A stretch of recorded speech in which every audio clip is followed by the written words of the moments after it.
ICSE board ने कृष्ण चंद्र जी की एक कहानी को सिलेबस से ही निकाल दिया, क्लास 10 के सिलेबस से निकाल दिया, ये कह के कि ये बच्चों के लायक नहीं है, बच्चे से समझ नहीं पाएंगे एंड ऑल दैट। और ये भी सुना है कि असली वजह है कि हमारे कुछ सियासतदान, हमारे कुछ पॉलिटिशियंस, नेता, उन्हें इस कहानी से थोड़ा डर लग रहा है। क्या है इस कहानी में जिससे उन्हें इतना डर लग रहा है? ये तो तब पता चलेगा जब कहानी पढ़ी जाएगी। सिलेबस से तो निकल गई है, अब पढ़ने में और भी ज्यादा मजा आएगा। जामुन का पेड़, कृष्ण चंद्र जी, 1961 में उसे पद्म भूषण से नवाजा गया था। कहानी कुछ ऐसी है। रात को बड़े जोर का अंधड़ चला। सेक्रेटेरिएट के लॉन में जामुन का एक पेड़ गिर पड़ा।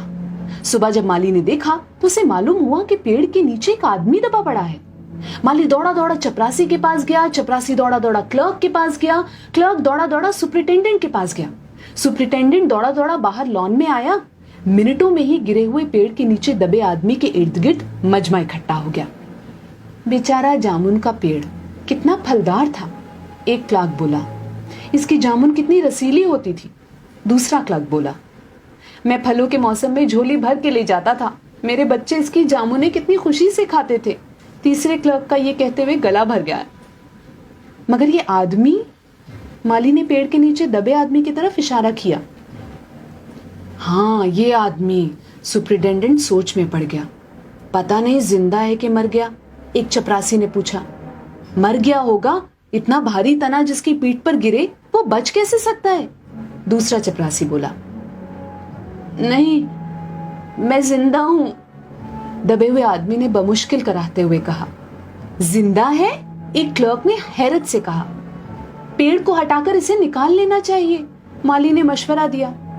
मुश्किल मालूम होता है, एक काहिल और मोटा चपरासी बोला। पेड़ का तना बहुत भारी और वजनी है। क्या मुश्किल है, माली बोला। अगर सुपरिटेंडेंट साहब हुक्म दें तो अभी 15-20 माली, चपरासी और क्लर्क जोर लगा के पेड़ के नीचे दबे आदमी को निकाल सकते हैं। माली ठीक कहता है, बहुत से क्लर्क एक साथ बोले। लगाओ जोर, हम तैयार हैं। एकदम बहुत से लोग पेड़ को काटने पर तैयार हो गए। ठहरो, सुपरिटेंडेंट बोला, मैं अंडर सेक्रेटरी से मशवरा कर लूं। सुपरिटेंडेंट अंडर सेक्रेटरी के पास गया, अंडर सेक्रेटरी डेप्यूटी सेक्रेटरी के पास गया, डेप्यूटी सेक्रेटरी जॉइंट सेक्रेटरी के पास गया, जॉइंट सेक्रेटरी चीफ सेक्रेटरी के पास गया, चीफ सेक्रेटरी ने जॉइंट सेक्रेटरी से कुछ कहा, जॉइंट सेक्रेटरी ने डेप्यूटी सेक्रेटरी से कुछ कहा, डेप्यूटी सेक्रेटरी ने अंडर सेक्रेटरी से कुछ कहा। फाइल चलती रही। इसी में आधा दिन गुजर गया। दोपहर को खाने पर दबे हुए आदमी के इर्द गिर्द बहुत भीड़ हो गई थी। लोग तरह तरह की बातें कर रहे थे। कुछ मनचले क्लर्कों ने मामले को अपने हाथ में लेना चाहा। वो हुकूमत के फैसले का इंतजार किए बगैर पेड़ को खुद से हटाने की तैयारी कर रहे थे कि इतने में सुपरिटेंडेंट फाइल लिए भागा भागा आया। बोला, हम लोग खुद से इस पेड़ को यहाँ से नहीं हटा सकते। हम लोग वाणिज्य विभाग के कर्मचारी हैं और ये पेड़ का मामला है। पेड़ कृषि विभाग के तहत आता है, इसलिए मैं इस फाइल को अर्जेंट मार्क करके कृषि विभाग को भेज रहा हूँ। वहां से जवाब आते ही इसको हटवा दिया जाएगा। दूसरे दिन कृषि विभाग से जवाब आया कि पेड़ हटाने की जिम्मेदारी तो वाणिज्य विभाग की ही बनती है। ये जवाब पढ़कर वाणिज्य विभाग को गुस्सा आ गया। उन्होंने फौरन लिखा कि पेड़ों को हटवाने या ना हटवाने की जिम्मेदारी कृषि विभाग की है, वाणिज्य विभाग का इस मामले से कोई ताल्लुक नहीं है। दूसरे दिन भी फाइल चलती रही। शाम को जवाब आ गया, हम इस मामले को हॉर्टिकल्चर विभाग के सुपुर्द कर रहे हैं, क्योंकि ये एक फलदार पेड़ का मामला है और कृषि विभाग सिर्फ अनाज और खेतीबाड़ी के मामलों में फैसला करने का हक रखता है। जामुन का पेड़ एक फलदार पेड़ है, इसलिए पेड़ हॉर्टिकल्चर विभाग के अधिकार क्षेत्र में आता है। रात को माली ने दबे हुए आदमी को दाल भात खिलाया। हालांकि लॉन के चारों तरफ पुलिस का पहरा था कि कहीं लोग कानून को अपने हाथ में लेकर पेड़ को खुद से हटवाने की कोशिश ना करें। मगर एक पुलिस कांस्टेबल को रहम आ गया और उसने माली को दबे हुए आदमी को खाना खिलाने की इजाजत दे दी। माली ने दबे हुए आदमी से कहा, तुम्हारी फाइल चल रही है, उम्मीद है कि कल तक फैसला हो जाएगा। दबा हुआ आदमी कुछ न बोला। माली ने पेड़ के तने को गौर से देखकर कहा, अच्छा है तना तुम्हारे कूल्हे पर गिरा, अगर कमर पर गिरता तो रीढ़ की हड्डी टूट जाती। दबा हुआ आदमी फिर भी कुछ न बोला। माली ने फिर कहा, तुम्हारा यहाँ कोई वारिस हो तो मुझे उसका अता पता बताओ, मैं उसे खबर देने की कोशिश करूंगा। मैं लावारिस हूं, दबे हुए आदमी ने बड़ी मुश्किल से कहा। माली अफसोस जाहिर करता हुआ वहां से हट गया। तीसरे दिन हॉर्टिकल्चर विभाग से जवाब आ गया। बड़ा कड़ा जवाब लिखा गया था, काफी आलोचना के साथ। उससे हॉर्टिकल्चर विभाग का सेक्रेटरी साहित्यिक मिजाज का आदमी मालूम होता था। उसने लिखा था, हैरत है, इस समय जब पेड़ उगाओ स्कीम बड़े पैमाने पर चल रही है, हमारे मुल्क में ऐसे सरकारी अफसर मौजूद हैं जो पेड़ काटने की सलाह दे रहे हैं, वो भी एक फलदार पेड़ को, और वो भी जामुन के पेड़ को, जिसका फल जनता बड़े चाव से खाती है। हमारा विभाग किसी भी हालत में इस फलदार पेड़ को काटने की इजाजत नहीं दे सकता। अब क्या किया जाए? एक मंचले ने कहा, अगर पेड़ नहीं काटा जा सकता तो इस आदमी को काट कर निकाल लिया जाए।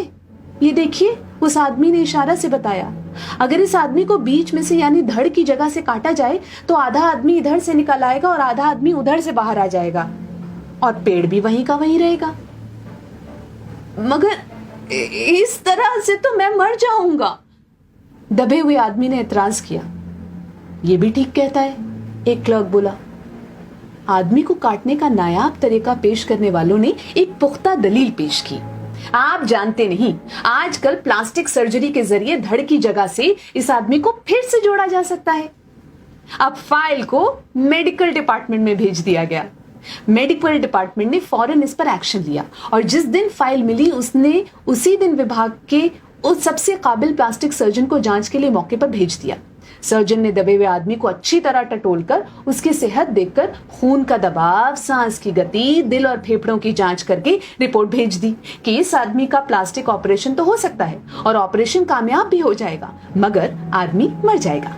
लिहाजा ये सुझाव भी रद्द कर दिया गया। रात को माली ने दबे हुए आदमी के मुंह में खिचड़ी डालते हुए उससे बताया, अब मामला ऊपर चला गया है। सुना है कि सेक्रेटेरिएट के सारे सेक्रेटरियों की मीटिंग होगी, उसमें तुम्हारा केस रखा जाएगा। उम्मीद है सब काम ठीक हो जाएगा। दबा हुआ आदमी एक आह भरकर आहिस्ता से बोला, हमने माना कि तगाफुल न करोगे, लेकिन खाक हो जाएंगे हम तुमको खबर होने तक। माली ने अचंभे से मुंह में उंगली दबाई, हैरत से बोला, क्या तुम शायर हो? दबे हुए आदमी ने आहिस्ता से सर हिला दिया। दूसरे दिन माली ने चपरासी को बताया, चपरासी ने क्लर्क को और क्लर्क ने हेड क्लर्क को। थोड़ी देर में सेक्रेटेरिएट में यह बात फैल गई कि दबा हुआ आदमी शायर है। बस फिर क्या था, लोग बड़ी संख्या में शायर को देखने के लिए आने लगे। इसकी खबर शहर में फैल गई और शाम तक मोहल्ले मोहल्ले से शायर जमा होने शुरू हो गए। सेक्रेटेरिएट का लॉन भांति भांति के शायरों से भर गया। सेक्रेटेरिएट के कई क्लर्क और अंडर सेक्रेटरी तक, जिन्हें अदब और शायर से लगाव था, रुक गए। कुछ शायर दबे हुए आदमी को अपनी गजलें सुनाने लगे। कई क्लर्क अपनी गजलों पर उनसे सलाह मशवरा मांगने लगे। जब ये पता चला कि दबा हुआ आदमी शायर है तो सेक्रेटेरिएट की सब कमेटी ने फैसला किया कि चूंकि दबा हुआ आदमी एक शायर है, लिहाजा इस फाइल का ताल्लुक ना तो कृषि विभाग से है और ना ही हॉर्टिकल्चर विभाग से, बल्कि सिर्फ संस्कृति विभाग से है। अब संस्कृति विभाग से गुजारिश की गई कि वो जल्द से जल्द इस मामले में फैसला करें और इस बदनसीब शायर को इस पेड़ के नीचे से रिहाई दिलवाई जाए। फाइल संस्कृत विभाग के अलग अलग सेक्शन में होती हुई साहित्य अकादमी के सचिव के पास पहुंची। बेचारा सचिव उसी वक्त अपनी गाड़ी में सवार होकर सेक्रेटेरिएट पहुंचा और दबे हुए आदमी से इंटरव्यू लेने लगा। तुम शायर हो? उसने पूछा। जी हां, दबे हुए आदमी ने जवाब दिया। क्या तखल्लुस रखते हो? अवस। अवस? सचिव जोर से चीखा, क्या तुम वही हो जिसका मजमुआ कलामे अक्स के फूल हाल ही में प्रकाशित हुआ है? दबे हुए शायर ने इस बात पर सिर हिलाया। क्या तुम हमारी अकादमी के मेंबर हो? सचिव ने पूछा। नहीं। हैरत है, सचिव जोर से चीखा, इतना बड़ा शायर, अवस के फूल का लेखक और हमारी अकादमी का मेंबर नहीं? उफ, कैसी गलती हो गई हमसे। कितना बड़ा शायर और कैसे गुमनामी के अंधेरे में दबा पड़ा है। गुमनामी के अंधेरे में नहीं, बल्कि एक पेड़ के नीचे दबा हुआ। भगवान के लिए मुझे इस पेड़ के नीचे से निकालिए। अभी बंदोबस्त करता हूं, सचिव फौरन बोला और फौरन जाकर उसने अपने विभाग से रिपोर्ट पेश की। दूसरे दिन सचिव भागा भागा शायर के पास आया और बोला, मुबारक हो, मिठाई खिलाओ, हमारी सरकारी अकादमी ने तुम्हें अपनी साहित्य समिति का सदस्य चुन लिया है। ये लो ऑर्डर की कॉपी। अरे मुझे मगर इस पेड़ के नीचे से तो निकालो, दबे हुए आदमी ने कर्राह कर कहा। उसकी सांस बड़ी मुश्किल से चल रही थी और उसकी आंखों से मालूम होता था कि वो बहुत कष्ट में है। ये हम नहीं कर सकते, सचिव ने कहा। जो हम कर सकते थे वो हमने कर दिया। बल्कि हम तो यहां तक कर सकते हैं कि अगर तुम मर जाओ तो तुम्हारी बीवी को पेंशन दिला सकते हैं। अगर तुम आवेदन दो तो हम ये भी कर सकते हैं। मैं अभी जिंदा हूं, शायर रुक रुक कर बोला। मुझे जिंदा रखो। मुसीबत ये है कि सरकारी अकादमी का सचिव हाथ मलते हुए बोला, हमारा विभाग सिर्फ संस्कृति से ताल्लुक रखता है। आपके लिए हमने वन विभाग को लिख दिया है, अर्जेंट लिखा है। शाम को माली ने आकर दबे हुए आदमी को बताया कि कल वन विभाग के आदमी आकर इस पेड़ को काट देंगे और तुम्हारी जान बच जाएगी। माली बहुत खुश हुआ। हालांकि दबे हुए आदमी की सेहत जवाब दे रही थी, मगर वो किसी न किसी तरह अपनी जिंदगी के लिए लड़े जा रहा था। कल तक सुबह तक किसी न किसी तरह उसे जिंदा रहना है। दूसरे दिन जब वन विभाग के आदमी आरा कुल्हाड़ी लेकर पहुंचे तो उन्हें पेड़ काटने से रोक दिया गया। मालूम हुआ कि विदेश मंत्रालय से हुक्म आया है कि इस पेड़ को न काटा जाए। वजह यह थी कि इस पेड़ को 10 साल पहले पिटोनिया के प्रधानमंत्री ने सेक्रेटेरिएट के लॉन में लगाया था। अब ये पेड़ अगर काटा गया तो इस बात का पूरा अंदेशा था कि पिटोनिया सरकार से हमारे संबंध हमेशा के लिए बिगड़ जाएंगे। मगर एक आदमी की जान का सवाल है, एक क्लर्क गुस्से से चिल्लाया। दूसरी तरफ दो हुकूमतों के ताल्लुकात का सवाल है।